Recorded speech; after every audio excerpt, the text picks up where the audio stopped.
The ranking member on the Roads and Transport Committee, Governor Abuja, set the tone for the debate. He took a swipe at government officials who had commented on the Speaker's directive for the road tolls to be scrapped. And when Mr. Speaker gave a directive that the road minister, who is also a lawyer, should backtrack and do the right thing, the road minister refused. Rather, senior members of the New Patriotic Party have sought to denigrate this House. Mr. Speaker, not too long ago, Black Rasta said something about this House. He was held before here.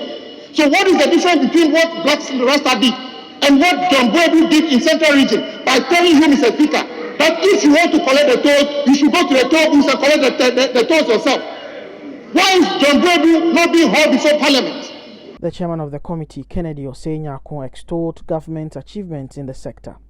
No country has been able to develop or succeed with bad roads.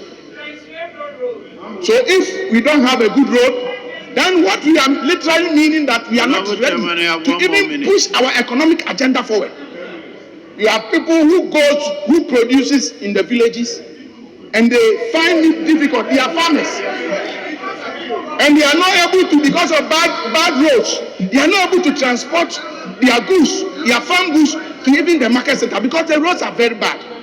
So therefore, Mr. Speaker, it is important that as members of Parliament who are representing the people, we are representing a population of about 30.8 million people. The only thing that we can do for them, if we have nothing to do for them, is to support this government and get that road that we have been fighting every day, get it fixed. In the education sector, Deputy Ranking Member on the Education Committee, Dr. Clement Park, said he had clear instructions from his constituents for the budget to be rejected due to the policies outlined in the statement. We will reject this budget. We cannot vote for this budget, because this is not a budget that gives Ghanaians hope.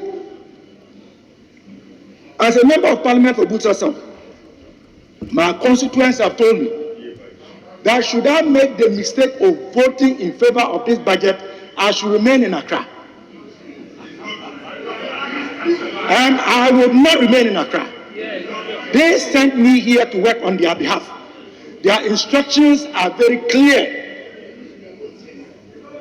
In Buni, they told me, Abasina, Franchen, can't vote it a budget. To it, Abasina, when you go, don't vote for this budget.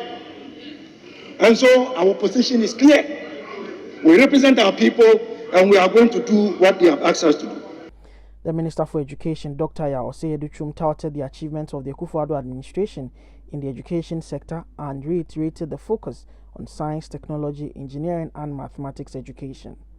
Now we are going to the fourth industrial revolution, the fusion of the physical and the biological, the era of the Internet of Things, the era where the young men and women of this country, if not properly trained, will not be able to secure jobs anywhere.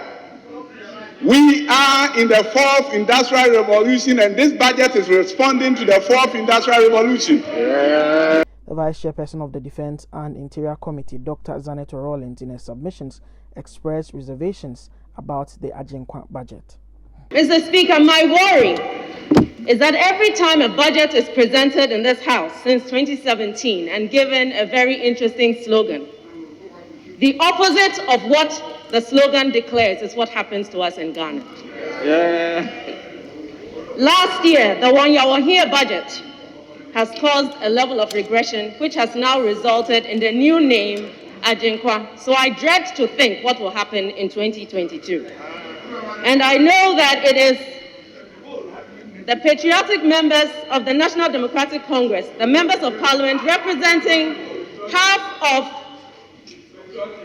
the constituencies in this country, who will take a brave position to stand against these harsh taxes that are being imposed on the already suffering masses of this country. The budget debate is expected to be concluded by the leaders of the majority group and the minority group at the next sitting of the House. Reporting for City News from Parliament, my name is Duke Mensonkoku.